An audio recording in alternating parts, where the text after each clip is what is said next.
Coming up, it's a special edition of Don't Panic. It's an all question and answer show. That's right, we're answering your viewer submitted question with our special panel of guests. This time, we're talking about, has the video game industry plateaued? What are the best devices you can buy? How to get your senior citizen into technology? And why is Netflix so dominant? It's an interesting show. You're going to want to stick around. We answer your questions. Coming up next. This is Don't Panic, episode number 55, recorded July 14th, 2014. Ask us anything.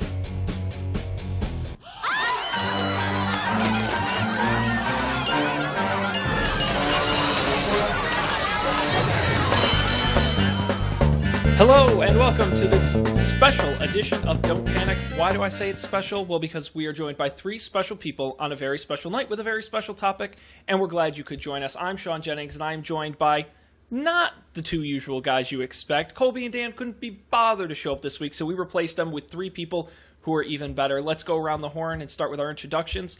Travis Kovacs is joining us. Travis, thank you for being here. Hey, thanks for having me. We're also being joined by Colin Turkel. Colin, thanks for being here. I'm very glad to be here on this momentous occasion. That is quite an honorable intro. And of course, you may know her from the internet, Katie Adams. Hi. I have to admit I'm a little panicked. You're a little panicked. Well, hopefully we'll alleviate some of that on this special episode. And I couldn't think of a better panel of experts to walk us through tech Q&A. So the reason and thinking behind this week's episode was, A, Colby and Dan couldn't be bothered to be here, but B, we are all about our fans, our viewers, our listeners, and we want them to give us feedback. So we thought we would do a show full of questions from viewers that we would answer all about technology. Do you guys think you're up for the challenge? Oh, I am always up for the challenge. That's good. Sure. I like the optimism. Well, I'll remind everyone out there that we do this show live every Monday night, 10 p.m. Eastern. That is 7 p.m. Pacific on our website, don'tpanic.io. If you're watching live tonight, I am on Twitter. You can tweet using hashtag DPQuestions or at Don't Panic Show, and we'll get your questions live. And assuming they're not profane and are relevant, we may even mention them on the show. And, subscribe to us on iTunes, follow on Twitter, the usual 9 yards. But we're not going to waste any time. We're going to jump right into our questions. And the first one we're going to jump into comes from a listener named Bruce. And I think this is especially good for Travis and Colin. And Katie, I'm sure you have valuable insight as well. But so much. The question is that, and I'll sort of give a little background around his question, but the video game industry, in Bruce's opinion, has plateaued a little bit. Whether it's re-releases of existing franchises, the same first-person space alien shooter, whether it's the fizzling of motion controls and the Kinect. And Bruce wonders, has the video game industry plateaued, and is it still possible to see future innovations? So where do you go, guys? And we'll go to Travis first. Where do you see the future of the video game industry going? Do you think we've plateaued? Can we move beyond where we are now? Personally, I don't think that it's plateaued at all. Certainly, there are a lot of re-releases. There are a lot of reboots going on. And that's honestly to be expected now with, better graphics, people who have have played things like Tomb Raider, one of the biggest ones that came out recently, and of course that deserved a reboot. Franchises like Call of Duty, like Assassin's Creed, just keep popping out games every year or so. But around the same time that the PS3 released, they had been saying, it's going to be plateaued now, because they couldn't think of where it might be able to go. With the release of the PS4 and also the Xbox One, we gave developers a lot of hardware. And if you look at games like Call of Duty 3 or Tony Hawk Project 8 that released with the PS3, and then you kind of compare them to what's being released now still for the PS3 and for the Xbox 360, games have expanded past what people thought was possible. And with the PS4 now, and of course the Xbox One, I keep forgetting to mention that because I am a Sony freak. There's a lot more room now for these companies to develop games that really test the hardware. And it's incredibly more powerful than the PS3 or Xbox 360. And also, we have more avenues to travel down. Things like social games are coming out. They're being big now. Things like Tom Clancy's The Division, Drive Club, stuff like that. They all are incredibly integrated with social. Things that we've never had before. Not to, at least to this extent, past a few multiplayer games, stuff like that. And once we realize how to combine the two, whether it be an indie developer who has been given much more leeway with these new consoles, or with an old developer who decides to have a great new idea, I think that gaming as it is now is just starting to take greater leaps. And I don't think it's plateaued at all. So let me counter you with this then. I agree that new consoles, new programming tools are allowing developers to create interesting, new, original content. But my question is, are they doing that? When you have a Call of Duty, you can put out anything, stamp Call of Duty on it, and you make $1 billion. Is there really incentive anymore for... now, I'm not a video gamer, I should say that. I never play video games, ever. I play Monopoly on my iPad. That's not a joke. Hey, it gets intense. Who do you play with? Do you play I play against the AI. God damn it! I know, I'm the toughest opponent of them all. Hey, you laugh, but they have a terrible... I'd love for one of you to look at it, because they have the world's worst algorithm for the AIs. But that's another story for another day. My point being is that, as someone who knows nothing about video games, all video games for me are lumped into one of two categories. They're either super mega blockbuster 3, 4, 5th sequels, or they're weird, awkward, independent games that I don't even know if anyone actually plays. And please correct me if I'm wrong, but just because we have the tools, are developers actually going to use them, or are we just going to keep seeing more of the same? Well, here's the thing too, and the social aspect that Travis touched upon is also really important. I'll get to that in a moment, but the one factor that a lot of people may not take into account is the fact that when you look at the lifespan of a console, like the PS3, for example, the PS3 was released in 2006. A launch title for the PS3 is not going to look, graphically speaking anyway, nearly as good as a title that you would see at the end of the PS3's lifespan. Like if you compare, I don't know, what's like an early game that came out for the PS3, like an early big game. Carbon, Resistance, Untold Legends, Dark Kingdom, stuff like that. There you go. Compare those with... 3 came out around that time too. Yeah, and compare those with a title like The Last of Us, which looks like beautiful considering the outdated hardware. Developers sort of, once they get the chance to acclimate themselves with the new hardware, you'll find that games are going to keep on raising the bar and pushing the limits of the console. So I think we've only seen the beginning of that in terms of this new generation. But also there's the social aspect, and when you look at how gaming has evolved and like how it's the different types of gamers there are now. And the audience too. Like if you look at gaming 10 years ago, there was not as nearly as big of a audience for shared gameplay footage, for example. Like there was... YouTube barely existed 10 years ago. So, you wouldn't find people doing Let's Plays and, commentary videos and stuff like that. Those were just not as common and as plentiful as they are now. So now you have this entire new generation of gaming where people will spend hours upon hours watching their favorite gamers, just watching them play via streaming platforms. So that's something that our consoles now are capable of. You can just hit a button on the PS4 and start sharing your gameplay footage, streaming it live to an audience, and there's potential for even making monetary compensation for that too. So I would say the newest generation of consoles is well equipped to take on that new generation of gaming. So, maybe even though it's plateaued slightly in the sense of graphics, we haven't been I would say we haven't been improving graphically as drastically as we did between the PS2 and the PS3, for example. But there are other aspects that you have to take into account. So And if I could just add something very quickly.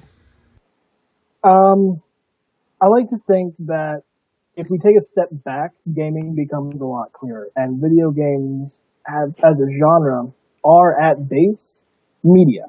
And at least for the more mainstream ones, have become a way to tell a story or have players experience something. And as other forms of media goes, as books or music or movies have gone, they've hit points where they too have been like, oh, is this plateauing? But more and more things come out that completely just redefine their genre. And if we look at it as games being like a book, I don't think it'll actually ever plateau to the point where it stops until other forms of media also do the same. I think it's an incredibly ever-expanding media outlet. And I think you both make an interesting point, this sort of future of gaming as entertainment rather than a physical thing you sit and do, right? It's more about the story, more about the visuals. It's not just about pressing A really quickly to kill the other guy on the screen. Katie, let me ask you this, as our normal person on the panel. Do you Thanks. Well, how do you see video games as entertainment, right? Do you see a future in that? Would you ever sit and watch a video game being played? Do you think that has a potential to be the next, I don't want to say the next movies, which kind of sounds stupid, but you know what I mean, where I say, could it one day maybe replace traditional entertainment like that? As many hours as I wasted in college watching other people play video games, I can't say that play Mario Party. Oh God, that's a whole other story. My goodness. Oh Jesus. I'm having PTSD. I don't think that I could see doing that as a platform for entertainment as like a third party not involved. Just personally not that into games though, so I don't know how they've expanded. The last game I played was Forza and I didn't play it the right way, so yeah, you just like crashing all the cars. That's what it was. Crashing the cars is the best part. I absolutely agree. But the thing is too, though, about gaming as an entertainment, a form of entertainment that you watch rather than take part in. I think that's something that it appeals to a certain type of person. I mean, you have to be a gamer yourself, like in order to enjoy someone else watching or someone else playing rather a video game. Like when people watch live streams of the big MOBAs or whatever, like Dota 2, League of Legends. I mean, they're watching to see the most skilled players in the world pull off crazy stuff that they would never be able to do or witness or take part in on their own. So it's kind of like it's almost like being a baseball player and in Little League or something and watching a Major League Baseball player play. It's like you become enthralled with it because it's like that. It's almost like they're your role models. They're like what you strive to become, like potentially yourself. But then I guess that goes into this question of plateauing, right? If the only people who watched baseball were people who played baseball, we wouldn't have the MLB and we wouldn't have billions and billions of dollars in revenue. And I question the same thing with video games, right? If only filmmakers watched movies, we wouldn't have giant franchises and the like. So do you think there's any future for this video games as entertainment concept to go just beyond the existing video game community?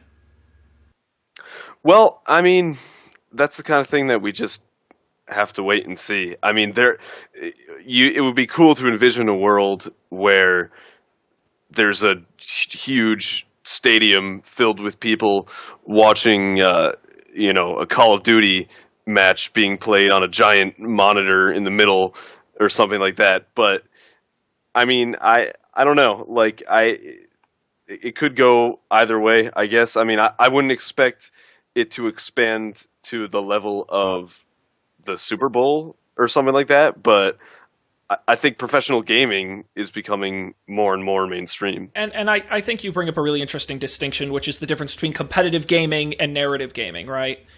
If you're going to watch something online, I think people are much more likely to watch the competitive side, because that's really what the advantage to video games versus, say, a movie or a television show is the interactivity and the competitive and all that. And I absolutely agree. I think there's a really strong future for that market, even outside of gamers, because I think people really get competitive and really can understand, because, you know, I don't know anything about being a professional baseball player, right? I would go up and swing and miss and just be a disaster. I understand how to play video games. Again, I'm not good at it, but at least I understand it, I think, a little better than something like baseball, or when you get really complicated into even more, you know, sports with lots of rules and what have you. So I think there is a future for that. Where it comes to narrative gaming, I think there's a long way to go, because I think there has to be a lot more emphasis on story. There has to be a lot more emphasis on how does the interactivity play in with the story, and then how do you convert that to a medium where someone would just sit and watch it, right? Definitely. And I'm agreed that I'm equally as curious to see how they solve that problem. But, you know, to get back to the question at hand, has video gaming plateaued? And I think, to kind of sum up what everyone said, and please correct me if I'm wrong here, but while some past attempts at, just because there have been past failures at trying to reinvigorate video games doesn't mean the industry's dead. You know, just because Kinect didn't take off in the way Microsoft hoped doesn't mean something like virtual reality is dead. You know, there's always something more, and there's always stumbling blocks in the industry, but you always have to look at what's working now and what has the potential to work in the future. And I think we agree that things like video games as entertainment is a huge opportunity, as well as social being a big opportunity in video games. And maybe that plays into this idea that hardware may be becoming a little less important. And I don't know if you guys have thoughts on that, but the idea that it's really about the game and the content and the features within the game or the console, rather than splashy, you know, PlayStation Move controllers that light up when you do this, you know? Well, yeah. I mean, I think hardware is important, and it's also not important in some cases. I mean, although I can name a few games that are as fun to watch as they are to play, in my opinion. Like, if you take a game like Heavy Rain, that plays basically like a movie. I mean, the interaction between the player and the game is simplistic, and it's minimal. Where, you know, you do play a major part in how the story unfolds, but the game itself is like a movie or a television series, kind of in the way that it plays out, and the people watching you play could be just as interested in seeing where the story goes as you are, even though you're the one making the decisions. And I think in order to create an experience like that, you need hardware. You need solid, powerful hardware to do it. Like, where you look at one game that's on the horizon, The Order for PS4, I don't remember. I think it's PS4 exclusive. It might be cross-platform. I believe it's PS4 exclusive. PS4 exclusive.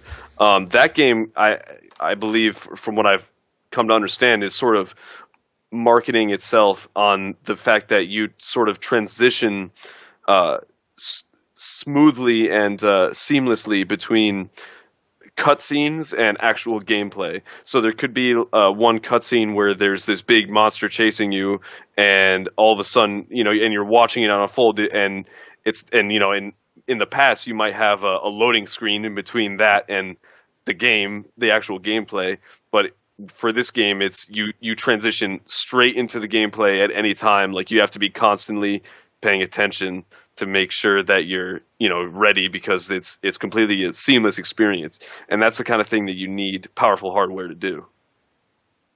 I absolutely agree. I hope, Bruce, that answered your question. We appreciate you sending that in to us. And a quick feedback we got on Twitter. They wanted to know, what token do I play in Monopoly? I'm always the top hat, because it's the best.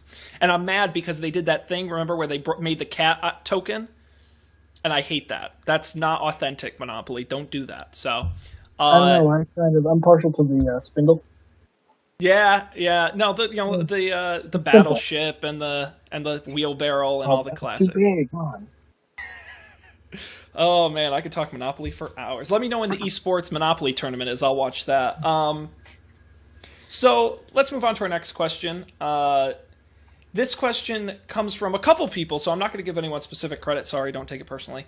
One of the things I'm asked most when people learn that I cover the technology industry and I do a technology podcast is, well, what should I buy? Right? That's always the question you get asked. I'm in the market for a smartphone. I don't know what I should get. Or, I want to watch Netflix on my TV. What's the best way to do that? So I thought it might be good, now that I have a diverse panel of 3 people here on the show, because Colby and Dan, let's be honest, they're in the industry, all right? They think Linux is great and all this baloney. No.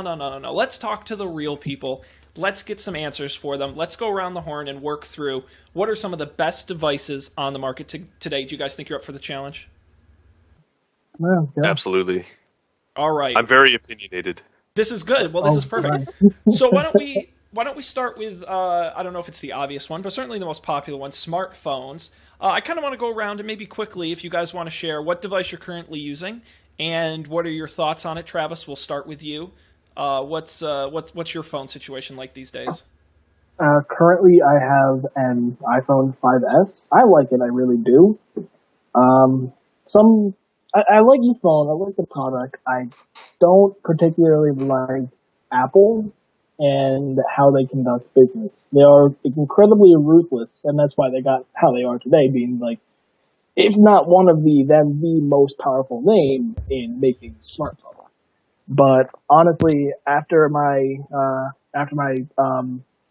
contract is up with this phone, I'm more than likely going to switch to an Android device. Really? That's interesting. Not to say that the iPhone is bad. I love the iPhone. I really do. It's just not as customizable as I like. And I think that's a fair point. Is there any specific models of Android you would consider? Right now, the best one that I can think of, if I was going to switch tomorrow, I would probably get the HTC One and 8. The new 2014 model of the HTC One. Honestly, it has the hardware to back up what it says it can do. It's customizable. It runs off of Android KitKat, and it has another overlay on top of it that's unique to HTC. It looks nice, it works nice, and it feels like a solid put-together phone, but I don't need to go through all the rings that I need to jump through for Apple to make it my own. And that's, I guess, what I would look for if I was going to switch like tomorrow or something. I think that's a great point, and I absolutely agree. I think the HTC One M8 is a highly underrated phone. The reviews have been incredibly solid. And what's really interesting, I believe it's available now. You can get a Google Play edition of the phone without the HTC if you're into, customizable, want to do it yourself, but without the HTC crap. You get both options. So that's one of the beauties of Android is you get choice. Katie, why don't we go to you? What are you using these days? I also have an iPhone 5S. I got it within the last month. I had a 4S, and my top little hold button died. But I really, and of course it was out of warranty. But I really like my iPhone. But I also have a Mac. I don't feel any. I just want it to work. I don't need it to be special to me. I just want it to go immediately, and it did that. And that's all I've ever wanted in it. And I love the fingerprint thing. That's been so cool. Do you use that a lot? I do. That's how I unlock it pretty much all the time. And do you find it works well? It does for me, but it's also pretty much a brand new phone, so I haven't had time for it to break. That's finicky sometimes. Oh, great. Yeah, that's what's interesting. You're the first person I've met that has a 5S and uses that all the time, so that's interesting. Oh, I use it all the time as well, but there are just points when I try unlocking it and it just doesn't go, and it's like, oh, you should probably just put your password in. I changed my password from the simple number dials to one of these the full actual passcodes, and it's so annoying. If I'm just using one hand, it's like you just once, please. Well, that's very good. But when it does work, it is the smoothest transition ever. Yeah, it's been good. All right, Colin, how about you? What are you using these days? I am rocking the Galaxy S4. And you've had that phone for a while, correct? Yeah, about a little over a year now. Yeah, And, something like that. And have you been satisfied with your purchase? Overall, yeah. Let's see. I owned the my previous phone was the Droid Charge. That was the Verizon branding of it, but it was also a Samsung phone.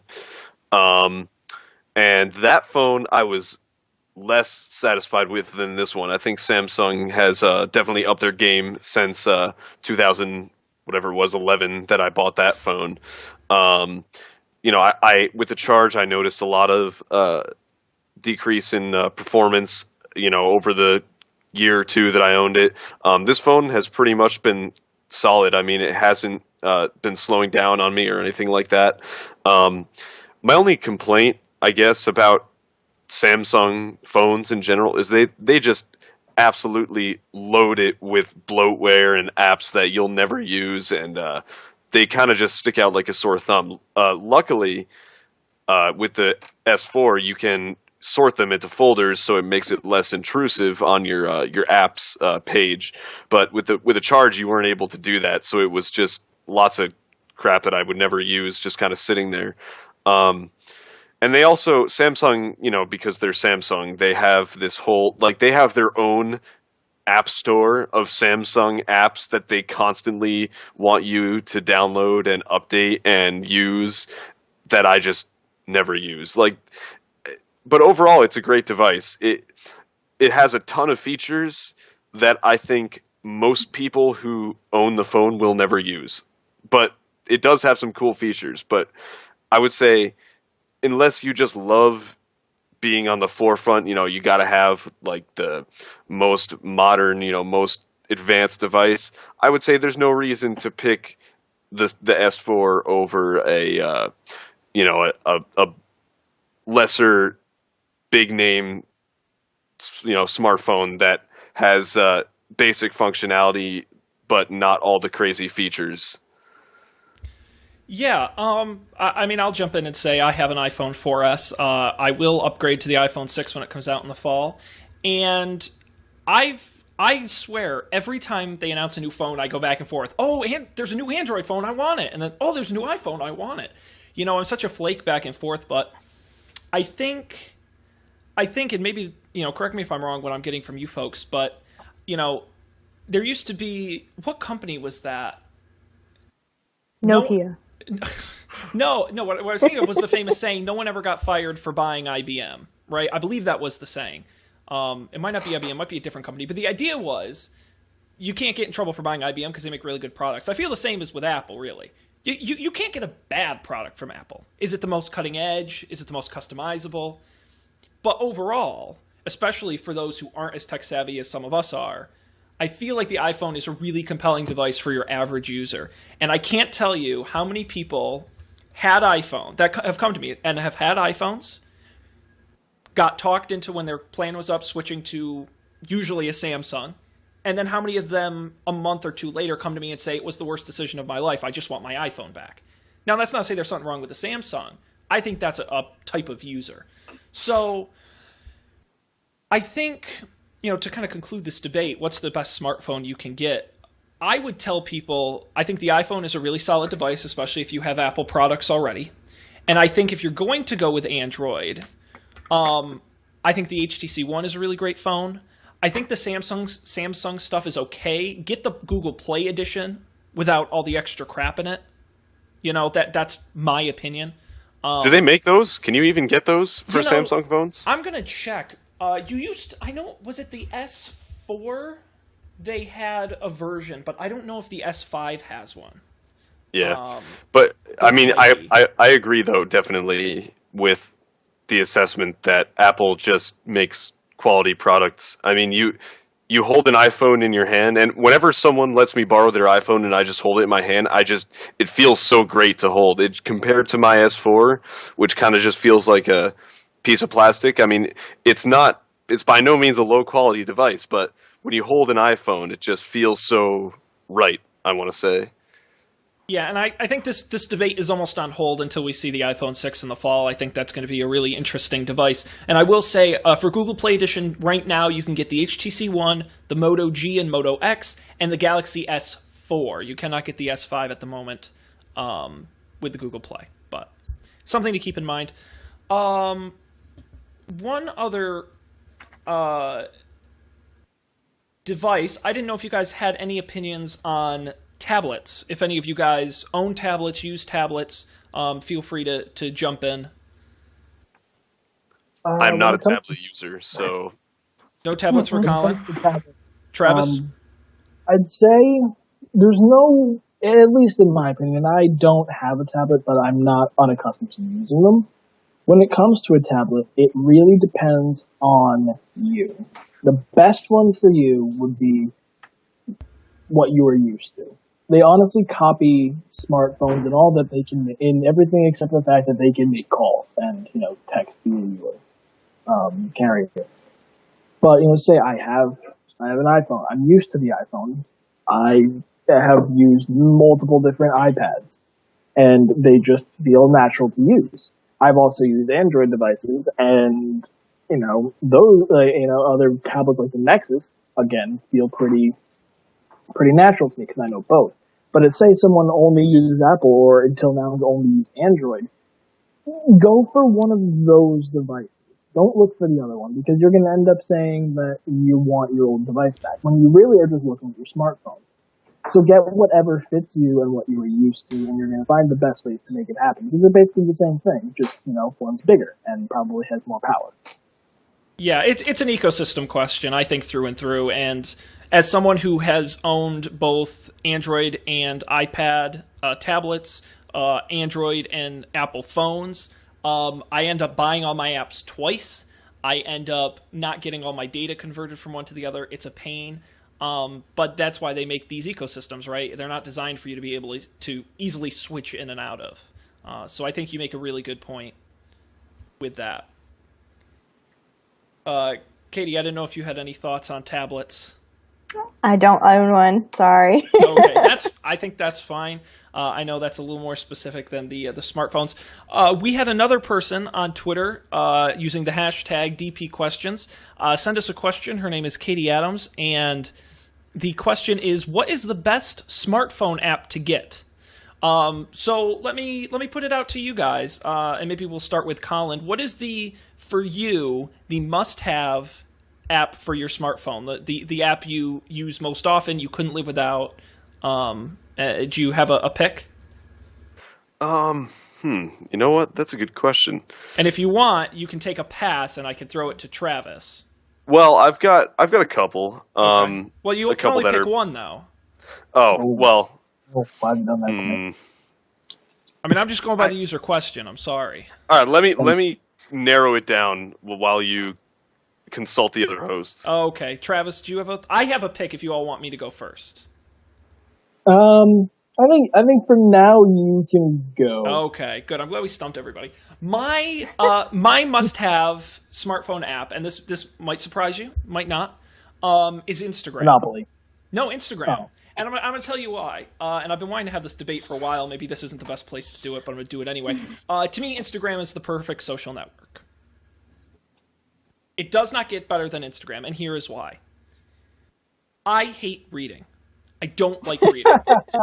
And I don't like mixed media, especially, okay? That's why I like Twitter and why I like Instagram, right? If I want to read, I will go to Twitter. Now, since they've updated their webpage, they're doing the inline media photo previews, and I hate that, so I use apps and things where it's just the text. And I can scroll through and I can read it. Great, love it. I go to Instagram. It's just photos and videos. And I just flick through slowly, and I'm looking, oh, look at that. Oh, that's neat.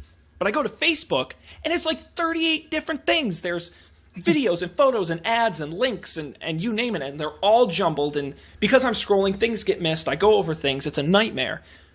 To me, Instagram is simple, it's smart, it's easy to use, and it tells me the social information I want without all the nonsense, right? Like someone could post, oh, spending the day with my family at the beach, so excited, love you, heart, wink, like, whatever, emoji, all this baloney.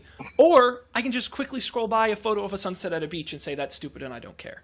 And to me, that's the difference. I've wasted more time reading their stupid post than I did, and maybe it's because it's more difficult to post crap on Instagram, right? Think of how clogged your Facebook newsfeed gets, especially with stuff you don't care about.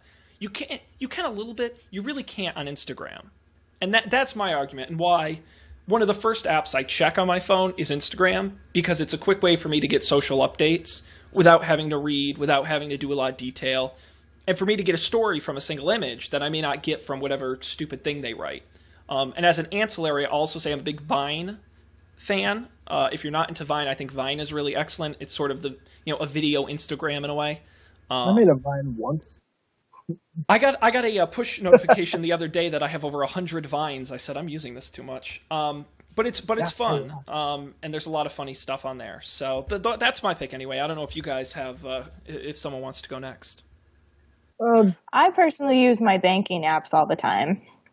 I'm pretty practical. I don't have an Instagram. Don't plan on getting one. Rock on, Katie. No Instagram for life. That's right. disappointing.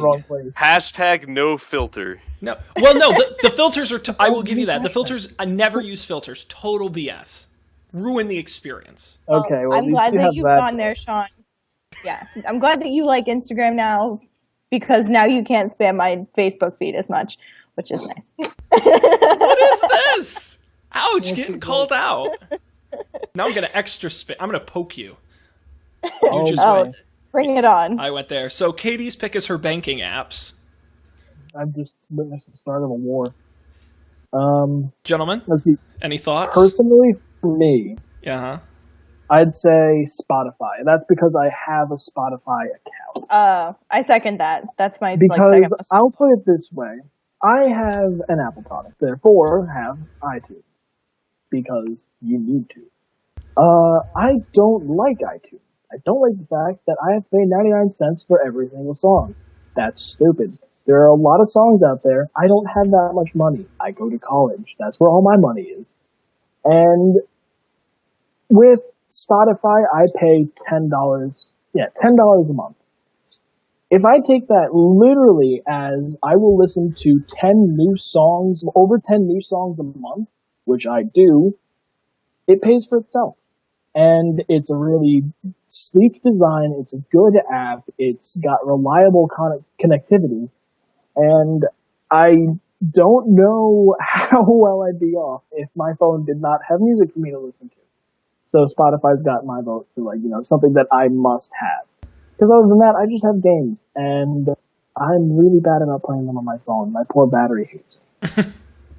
I wholeheartedly agree about Spotify. I'm going to say a different app for mine just because I want to be original. But I love Spotify. They absolutely, and they know how to develop an app. And I've, over the past however long, year and a half or so that I've used it, it's just been improving nonstop. They updated it a lot. They improved the functionality. When Spotify first was released for Android, it was like the app wasn't even available to non-premium users. But now the app is available and you can just listen to whatever album or artist on Shuffle Play. You can't choose a song, but it's kind of like Pandora, where it will choose the songs for you and you can still get whatever artists you want to listen to, but you just can't choose the song. So I think that's great, and it's an awesome app. Must have, I would say, for any smartphone user. But as far as, I would say the coolest app that I have in my repertoire is an alarm app called Sleep as Android. It's only available on Android since it's called Sleep as Android. But it lets you do a lot of cool stuff. It has, because I don't know about you guys, but I hate waking up. Like, who doesn't hate waking up? And I found that I could never get an alarm app that I liked. I tried so many different things. I would try, and I would try using so many different tones as my alarm tone, and no matter what it was, I hated it. It was either too annoying and abrasive, and it just made me feel terrible, or it was like if I used a song, whatever song I used, I would come to hate it because I would just associate it with waking up. So I was really lost, and I had no idea what to do. And I found this app, and not only does it have a huge selection of awesome sounds to use as alarms. Personally, I use one called Summer Storm. It's literally like thunder, and it starts out really quiet, and it just gets louder and louder and louder. But it's just the most relaxing sound ever to wake up to, in my opinion. But it also has all these other features. It actually has a sleep tracking feature. You can go to sleep, put your phone next to you, like in bed, and you switch it to airplane mode, so it doesn't ring or whatever to disturb you, and it actually tracks your sleeping patterns, and it gives you a whole graph on like how much deep sleep and REM sleep you've gotten, and how many hours of sleep you got, and how many are recommended for you to get, and it does all kinds of new stuff. It even can record the noise in your room while you're sleeping, which is kind of weird actually, but it's cool. So that's, I would say, the coolest app that I've got right now on my phone. Excellent pick. Let me quickly go around the horn, because would you all say Spotify is the best streaming service? Yes, absolutely. Yeah. That's kind of I have never used it. I know the guy who covers It's technology. really good. I definitely recommend it over like all other Because types of music. I'm a big Pandora guy now. Pandora doesn't allow you to pick tracks, right? Right, but see, I wouldn't know what to pick though. The good thing about Spotify is it has a radio feature, which Okay. is basically Pandora. You put in a song that you like. I like a song called Ebb and Flow by Feed Me. If I put that in, say start radio, it will take music from that genre and start playing it. You can either thumb up or thumbs down that Very much like selection, and Pandora. based on that, it'll give you the next one, and then after that, you can save that station and come back to it at any time you like, and it'll keep doing the same thing. It's basically like, it's Pandora Plus, basically. It has everything that Pandora has and more. Like imagine Pandora and a moneyless iTunes just kind of. Yeah, the Netflix of music. Yeah, I'm gonna have to take the Spotify challenge eventually, probably sometime in the next couple weeks, and try it out, because everyone says it's the best, and I'm glad you guys agree. Very good picks all around. Thank you for that question. We're gonna move on to another question that someone actually sent us, and that would be from superfan Jill, and she writes. My dad has early onset Alzheimer's, and we're looking to get him a smartphone to help him be more independent. He picks up technology pretty quickly, but the most important things for him to have are a good GPS, some type of location tracker, and maybe easy-to-use calendars with reminders. Which phone should we consider? We don't want to get him the flashiest phone, just something reliable that can help him when he goes out on his own. Thank you, Jill, for that question. I'll remind everyone out there, if you're watching live, to tweet #DPQuestions at us if you want to hear yours on the show. This is kind of an interesting question, and it's a narrow question, but I think it's one worth discussing. And I'll jump in first and say I think this question requires two answers, right? For me, the first answer is this is a very underutilized space in this market. I think something more than a feature phone. You don't have to necessarily use the term smartphone, but something more than a feature phone designed for this senior citizen class who aren't idiots and who can use, don't need a jitterbug phone, if anyone remembers the short-lived jitterbug. Oh, I remember those. With, with the huge buttons and the call and end, which were like enormous.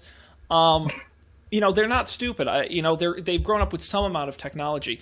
But at the same time, I guarantee if you handed them a Samsung Galaxy phone right now, I'd be lost, never mind them, So, to me, I think that is a massively underutilized market for technology, and I wish more companies would make products. Now, to answer the question specifically, what phones should he get? I mean, I would probably shy him away from Android phones. They tend to be a little more complicated. I suppose my immediate answer would be iPhone, just because it's traditionally known as being the most simple. It's not necessarily simple, but of the pack, I would say it's simple. I would also consider, and I know controversial answer, consider trying a Windows phone. Now, I say this because Windows Phone has a much different visual look than Android and iOS, which are arguably similar. Using things like the live tiles on Windows might appeal to him more if he's looking for quick glance appointments and reminders, quick access to things like GPS and location. Microsoft uses Bing Maps with Nokia Here integration, which are known for being world-class maps, much better than Apple Maps. So I would seriously consider actually trying him out on a Windows phone. Now, it's kind of split, right? Half the people really love the interface, and the other half get lost and aren't comfortable with it. So it might be worth trying and seeing if he likes it, if you can get your hands on a phone or a device like that. I would consider almost trying that. Outside of that, I think an iPhone is kind of the way to go. To the panel, do you guys have any thoughts on this debate here? I agree with you when you say iPhone. I very wholeheartedly agree. The calendar app that it has now that it's been updated to allow you to actually change the view and view a very detailed schedule is probably one of the best I've seen. As far as generic calendar apps go, you can go as specifically as time or as broad as year. And it gives you actually pretty decent alerts depending on when you set them. You can set them for like 2 days before an event or an hour before to minutes before the event. And it's good in the way that it will it does a good job letting you know. And I know that I probably couldn't go through a lot of my life without my calendar app just kind of letting me know that I have a life. And on the other half of the question, when she was talking about a tracking kind of thing, Apple put in this really cool feature. It's the Find My Phone app and Find My Phone website. So it's basically saying if you've lost your phone, like multiple people do, including myself, you can go online to Find My Phone apple.com or something of that nature. Type in your Apple ID and password, and it will find that phone. And I've tested this out to within I'd say about 30 meters where your phone is. And it's very reliable. I've done it in multiple places. And it actually will also set off a small ringing on the phone that can be heard for quite a distance away and won't stop until you actually, get it. And as far as, trackers like that, it's incredibly reliable. And it uses, the only thing I don't like is that it uses Apple Maps as kind of like a platform to find you. If it could be Google Maps, that'd be fantastic. But as it is now, it fits the criteria of what you're looking for. It's very easy to use once you know how to use it, and learning doesn't take too long at all. And even people outside the person who owns the phone can access this tracker app. So if you have access to the other person's information and you need to know where it is, where he is, then you can just log on and find it as soon as possible. I think that's great advice. Anyone else care to jump in? Well, I mean, yeah, I think in terms of, if you want a device that's kind of, not to say bare bones in a negative way, but, simple to use and straightforward. I think an iPhone is a good choice. Maybe the iPhone 5C would be a good option, because it's not on the cutting edge in terms of technology, but it should give you all the features that you're looking for a decent price. I mean, I think the 5C would be a good way to go. Although I'd like to point out one interesting thing, and I wish I could actually show you this, but maybe people who are interested could look it up. But the S4 has an interesting feature that it actually lets you switch your home screen to it's like a simple mode. I forget what it's called. It's like easy mode or something like that. And it just condenses everything and makes all the icons much bigger. And it gets rid of the fancy animations and transitions between screens and stuff like that. And it just gives you all of the bare essential apps that you need, and it displays them you know, and they're like really easy to see, and it just gives you like all the information that you really care about. Like you got the time nice and big at the top. You have like a big widget that gives you the weather, but it's like simple, easy to look at. And then you've just got like simple, you know, email, music, calendar, calculator, internet. I mean, phone, contacts. It's just a simple, easy to look at kind of option for that I think would be good for, you know, first-time smartphone users and people who are not looking for a crazy experience with lots of features. Yeah, Katie, any thoughts before? My grandfather has an iPhone and he loves it. He's always liked technology, but I still think it's a good platform. Both my grandparents have iPads and they like it. And it seems to work for them. So it seems, I agree with what everyone has said as far as it being a pretty simple and intuitive device, rather, to use. Yeah, and I'll just throw in two other things quick. One being, I think I'd be really interested to see someone build a custom ROM for Android based solely at this demographic. Because I know the problem, and I've seen things like this happen, where you would enable something like easy mode on the Samsung, and the person would find some way to disable it, or go around it, or get lost in a menu, but if you built a custom ROM from scratch, you could strip out a lot of those things. So I think that's interesting. The other angle I would say to our viewer is, if money isn't necessarily an object and you're willing to try something very cutting edge, I almost want to say look at wearables, right? Whether it's Android Wear or the upcoming iWatch. If you think about it, those devices are designed to do two things: fitness and motion tracking and movement tracking, and notifications, right? Really the two things you asked us to find you a requirement for. And, you know, as long as he's always carrying the phone in his pocket, if it's on the wrist, it'll vibrate with reminders right on your wrist.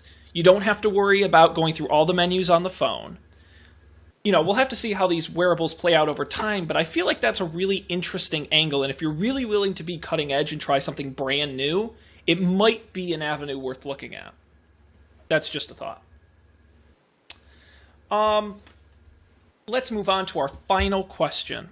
And we're going to start off with Katie on this because she is perfect for this, okay? And it has to do with Netflix. Ooh. And the question asks, Netflix today accounts for something like 90% of paid online video streaming. So not YouTube, but, you know, paid online streaming. An absurd amount, right? With Hulu and Amazon way far behind. And so the question is, you know, how has Netflix earned this dominance in the market, and can they keep it over time? Katie, I know you watch Netflix. I do. I'll start off by asking A, if you care to share what you're watching now out of curiosity, and B, you know, why for you is the Netflix the sort of ultimate solution for video streaming, and can they continue that? Currently on Netflix, I haven't watched anything in a while. But I do have Amazon Prime and their like add-on streaming service. And actually what I've really liked about Amazon is being able to buy the movie online and have access to it through your Amazon account. But I think Netflix is always going to have that little leg up by just being there for so much longer and just having this huge range of content and the ability to get the DVD and rotating through this huge, you know, library of stuff that they have available and all of their new original content. Like Orange is the New Black or whatever has just exploded. I personally have never seen it, but I know it's a big thing. And I think until Amazon and Hulu can start producing those sort of similar things and bringing in people that way, that they're just always going to be a little bit behind. Well, and I think that's interesting, and I'll bounce back at you with this. You know, Amazon and Hulu are spending enormous amounts of money to have original content, and both services do. They have several series that they've run that are exclusive and original only to those services. And yet, we sit here talking about House of Cards and Orange is the New Black, and you can argue whether or not they're superior to the other services' shows. But do you think it's the buzz Netflix has that when they put out a show, it gets recognition, whereas when Hulu puts out a show, people forget about it? Yeah, I think there's definitely they've done something right as far as getting their content out there. And it's definitely helped them. Although I think it'll be interesting now that Amazon has this huge thing of HBO shows that they can now go back to. That will be interesting because I've previously watched HBO shows through the HBO Go app, but that's because I've been able to, steal it through my parents, where now, I have this other way of getting to it, which would be easier for me as someone who doesn't want to buy HBO for, the channel. Absolutely. Guys, let's start with maybe Travis. What do you what do you think about Netflix? What are they doing right? Why are they so successful? And I want to know why you were smiling when Katie brought up DVDs by mail. It wasn't actually that she was. It was entirely different. I also, as you do, have people talking to me during this, and a friend of mine, his name is Victor Zuniga, came to me with a kind of funny little tidbit of information.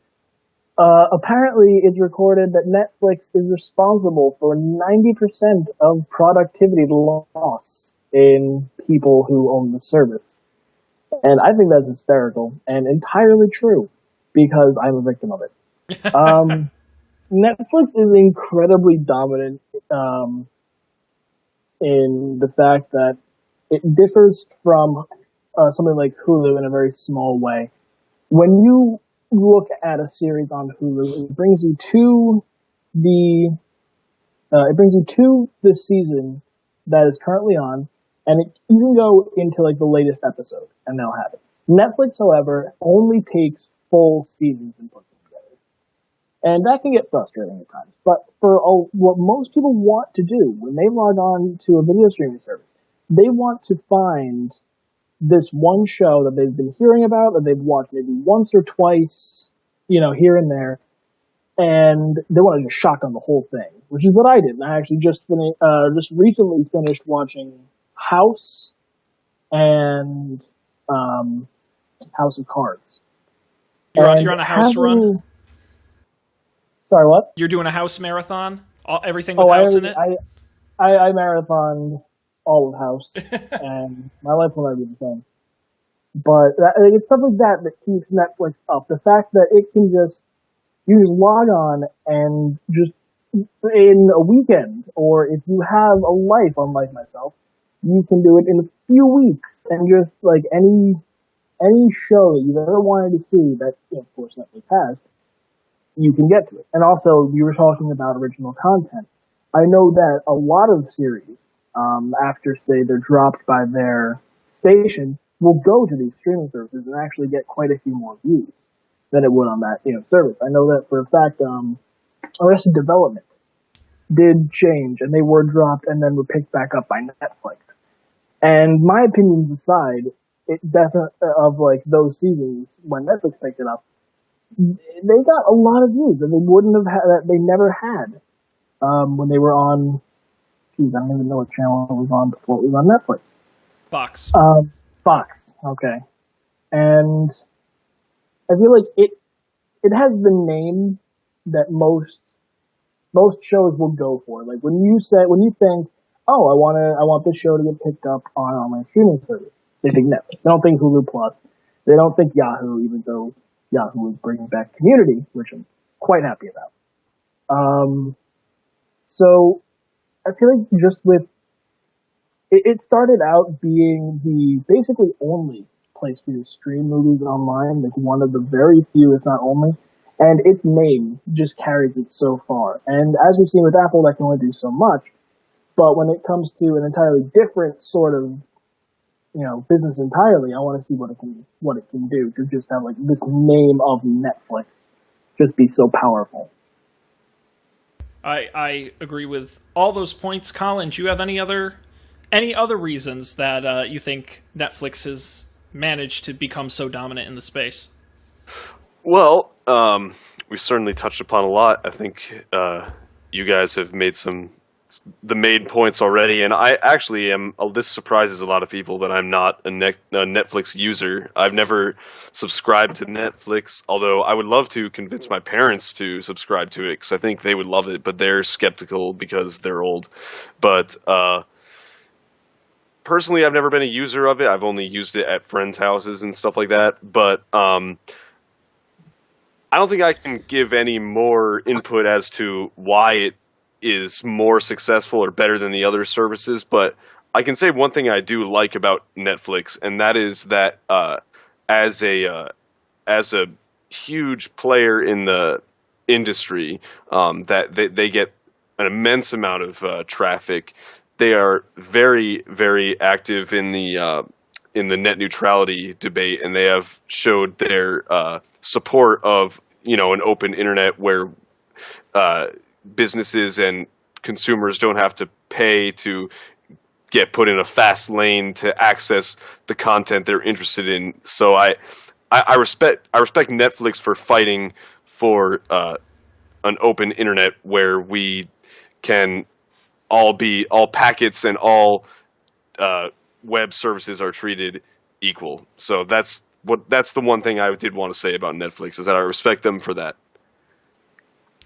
I think that's an excellent point. I wish we actually had time tonight to talk about net neutrality. We don't. I'm going to throw two quick things that didn't come up in our Netflix debate. Another two reasons why I think they're dominant. And I think you're all right in each way you mentioned, and I think it's hard to pin one down as to why they're successful. But I think two more that didn't get mentioned. The first being is the no-frills experience, right? If you pay Hulu every month, you get commercials in all your shows, even though you pay them, right? If you want Amazon Prime streaming, you can't. You have to buy Prime. Now, for a lot of people, that's not a problem, but for some people it is. Plus, Amazon shoves all their for-pay movies in there with them. Again, not a problem for some people, but if you just want streaming, it's a little more complicated. Netflix, on the other hand, you give them money. They give you shows. Like, there's nothing between you and your content. And I think that's a really unique advantage. And I think they were able to do that because they were first. Because there were no barriers in the same way Apple could do it first with iTunes. I feel like they had a first mover advantage. The other reason I think that they are dominant is because they are on everything. Think of a device in your life that doesn't have Netflix on it. It's disturbing that every phone, tablet, computer, streaming box, smart TV, Blu-ray player, I think my car runs Netflix. I mean, it's crazy the amount of places That's dangerous as hell. you could get. It wouldn't surprise me. It really wouldn't surprise me. If you think about it, and this is kind of a telling fact, and I just thought this, when Google announced Chromecast, right? Big announcement, cornerstone product for Google, hugely important. They launched with four content streams on Chromecast at launch, right? Google Play, YouTube, limited Android streaming, and desktop sharing, and Netflix. The only non-Google service that launched on that platform, they were first. That's just tells the clout and how important Netflix is. When do you ever see anything announced that doesn't come with Netflix, right? Even talking 4K, right? At CES this past in January, when they talked about all these 4K TVs, what was the big story? Netflix is going to have 4K. We're going to have Netflix 4K on everything. Of course, no one in the right mind owns 4K, but that's not the point. Netflix is there first, and I think that's another reason why they've been so successful, is because you can pick it up in one place and watch it literally anywhere else. Also, to tie it in with the gaming debate earlier, I don't know if you recall when the Xbox One was announced. Originally, you had to be an Xbox Live Gold subscriber in order to access Netflix on the Xbox One, and that one factor alone created so much anger in the gaming community for not being able to access Netflix, putting Netflix behind a pay gate, basically. So you have to be paying Netflix and paying Microsoft just to, access Netflix on your Xbox One. Just if you measure the amount of backlash that created, you realize how huge Netflix is and how important it is to people. I think that's a great thing to highlight, and that was absolute bullshit. So I agree. No, bad on you, Microsoft. You should have known better. Sony. Yeah, Sony, right. And that was our last question. I can't believe it. We've gone through an hour. We've gone through a series of questions. I want to start by thanking all the viewers and listeners who sent in their questions. I hope we gave you good answers. If you want to give us feedback on how good or bad the answers were, you should let us know. don'tpanicshow@gmail.com, at Don't Panic Show on Twitter, and facebook.com/don'tpanicshow. You can interact with us any of those ways. I promise we'll have a good conversation. If you think of more questions, send them to us now, and I promise we'll hang on to them. Hopefully we'll do another Q&A show in the coming months when Colby and Dan are on vacation in Hawaii or something. Who knows? I want to thank you guys for being here. I know y'all have very busy schedules, and you took the time out of your Monday night to spend it talking with the technology nuts. First of all, Travis, thank you for being here. Anything you want to plug or promote? Nothing that I want to plug or promote. I always ask everybody, and no one ever does. I didn't expect to have any. I don't have anything to plug. That's fine. Pluggable things. He's at Travis Kovacs on Twitter. Is that right? I believe so. I like to keep it as simple as possible. Okay. Even I will forget it. It's not just Travis Kovacs. If he comes up with something to promote, you can follow him there. Katie, thank you for being here from Scenic Baltimore. We appreciate you taking the time. Anything you want to plug or promote? Nope. Okay. Leave her alone is what she says. And of course, Colin, thank you also for joining us. We appreciate your time. Anything you'd like to plug or promote? Well, I'm glad you didn't ask me first, because if you did, I wouldn't have had time to think of something, but I actually did have time to think of something. First of all, yeah, you can follow me on Twitter. It's at TurkelColin. You know, sometimes I tweet interesting things. Most of the time I tweet nothing or just dumb things. But I also will give a plug for my friend Sean Byrne, who is an aspiring rap artist, and he is like amazing. He is sick. I mean, I have just sat in the same room with him like night after night, listening to him, his freestyle, and some of the work that he's done, and he is awesome. So feel free, if you're interested in that kind of stuff, search, Google or Facebook, Sean Byrne Music. It's Byrne. He's the man, and he deserves all the attention he can get. So there you go. That's excellent. How do you spell Sean? Sean. Oh, the wrong way. What a shame. Yeah. No, that's great. That's great. No, that's a wonderful plug. I'm glad somebody finally plugged something. Sean Byrne, I think that's wonderful. So thank you for that, Colin, and thank you guys for joining us, and thank you out there for watching. We do the show every Monday night, 10 p.m. Eastern, 7 p.m. Pacific, at our website, don'tpanic.io. You can get all the information there. You can subscribe to us on iTunes, Stitcher, get the RSS feeds, video, the whole 9 yards. I recommend watch the video. It's we do HD, and you get to see our beautiful faces. You can't go wrong. Thank you all for joining us. We'll be back next week with another edition of Don't Panic. We'll see you then.